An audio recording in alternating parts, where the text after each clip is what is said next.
Hello and welcome to the comprehensive analysis of CAT 22. In this session, we will have a discussion about the overview of how the CAT 22 was across all the three slots, and then we'll do a detailed analysis of all the three slots, including the cutoffs of the sections, overall score, etc. So essentially, it's a pattern discussion, difficulty level discussion, and a cutoff discussion that we will be now doing in this video.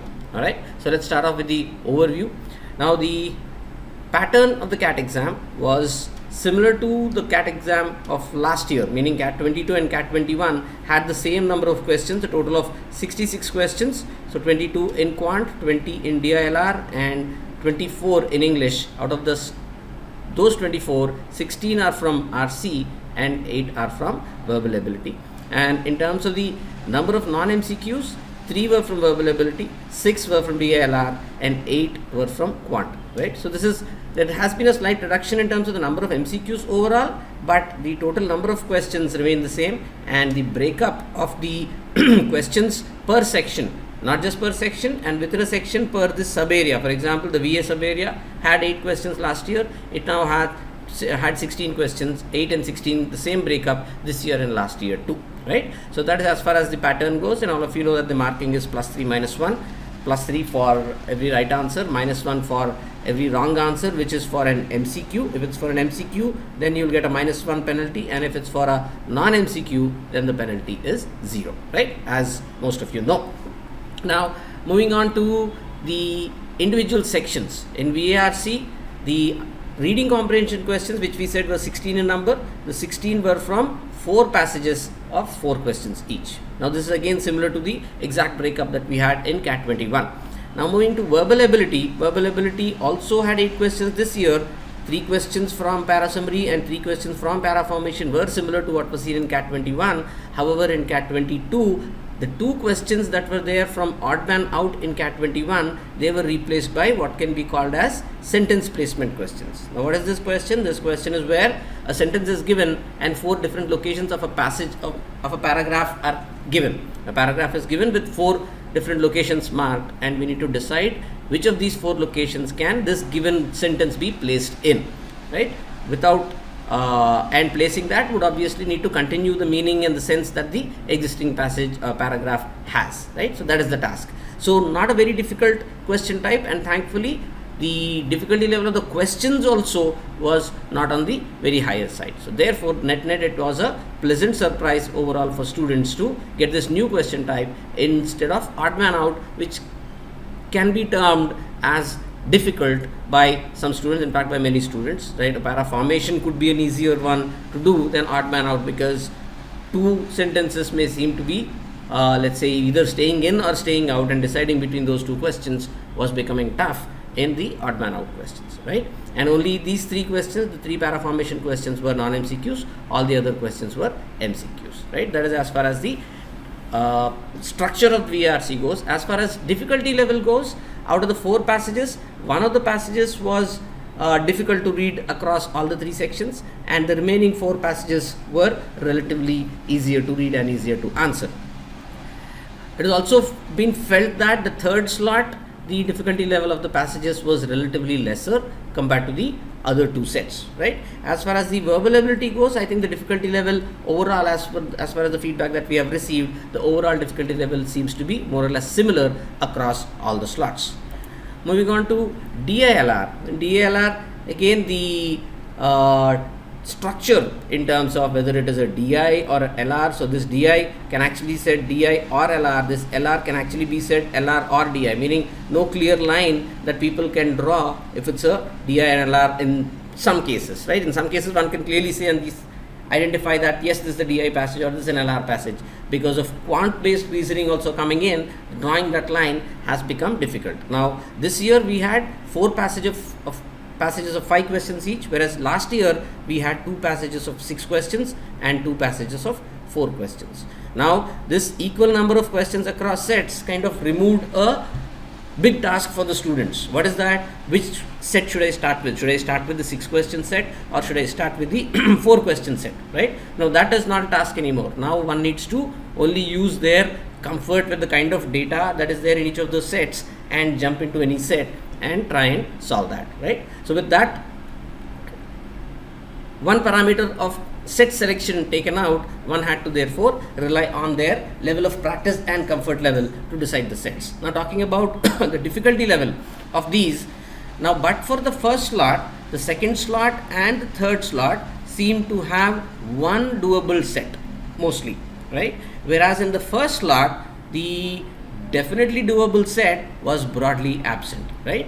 Whereas in the second and third slot, there seems to be one doable set, more so in the third slot than in the second slot. Now, leaving this set out, the remaining sets were real-time guzzlers.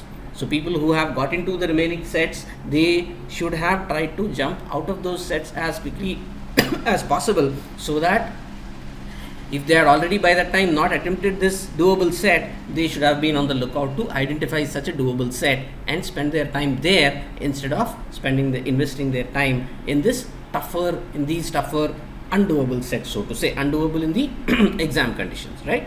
So however, that said, after having cracked this set, students could have tried to crack at least one more set, which means at least 5 more questions. So those students who have done 5 plus 5, 10 questions would stand to get very high percentiles in the DILR section. So at least one set would definitely help them clear the cutoff, and at least 2 sets would push them to very high 99s in this exam, in this section.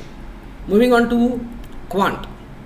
In Quant, the number of questions, as we said, were 22 with 8 MCQs. All the 3 slots had 8 MCQs. And the distribution of questions, we will broadly look at a combination of topics. So we will combine them as arithmetic, algebra, geometry, modern maths with PNC, probability, etc. and numbers, right?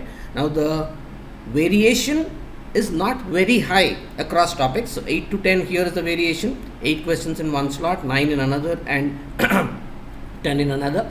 Here 5 to 9 questions, a slightly higher variation seen here. For example, the third slot had 4 questions from quadratic equations, right? So slight bit of variation as far as algebra goes. Otherwise, if you look at the other areas, the variation across topics is not very high. So which means it can be said that all the 3 slots had a fair representation of questions from more or less the same kind of areas, right? Now coming to the difficulty level, while there are a good number of questions from arithmetic, the questions were lengthy. And some questions had very large numbers and lengthy. So both of these are problems in terms of students trying to earn a quick mark by solving the arithmetic question. So those of you who thought that they are good at arithmetic would have been stumped by the seemingly lengthier questions and seemingly unwieldy calculations. So some had to depend on the calculator. In some questions, dependency on the calculator was a must, right? So that would have eaten away some valuable time. So overall, those who have been able to identify the easy questions were there. Despite the questions being lengthy and large, easy questions were there to be spotted. So those who were able to spot the easy questions would have been able to score well. Moving on to the cutoffs analysis, right? The cutoffs in the morning slot, we see for the 95 percentile, 64 marks is needed, whereas for 99 percentile, 85 marks is needed overall.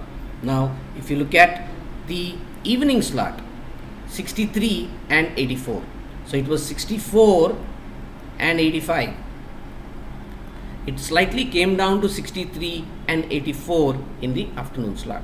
Now 64, 63 in the morning slot and afternoon slot, whereas 85 and 84 in the morning slot and afternoon slot here.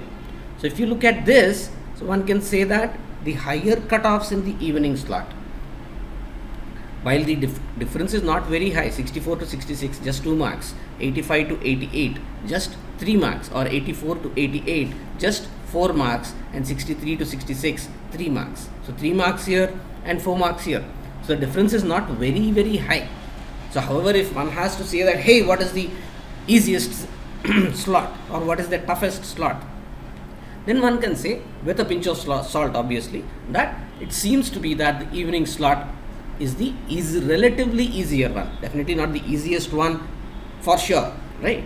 Relatively easier one can be said to be the evening slot, whereas the tougher one can be said to the afternoon slot, right?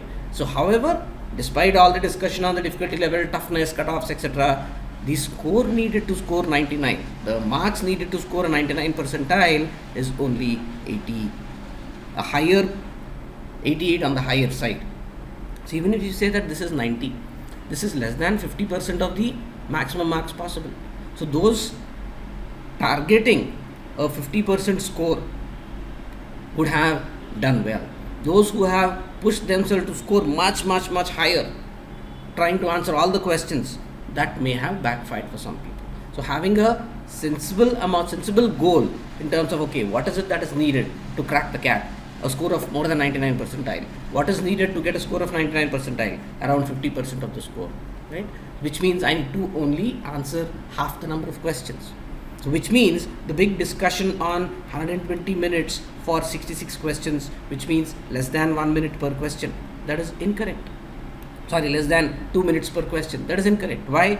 Because if my target is to answer only 30 to 33 questions, then if I divide this 120 by 30, I get 4 minutes per question, right? So I have around 4 minutes per question. So that is luxury. So having or approaching the exam with such a mindset could have helped students get a better score. So here is wishing you all the best for your journey ahead, for the second phase, for a good number of B school calls, right? So thank you and all the best.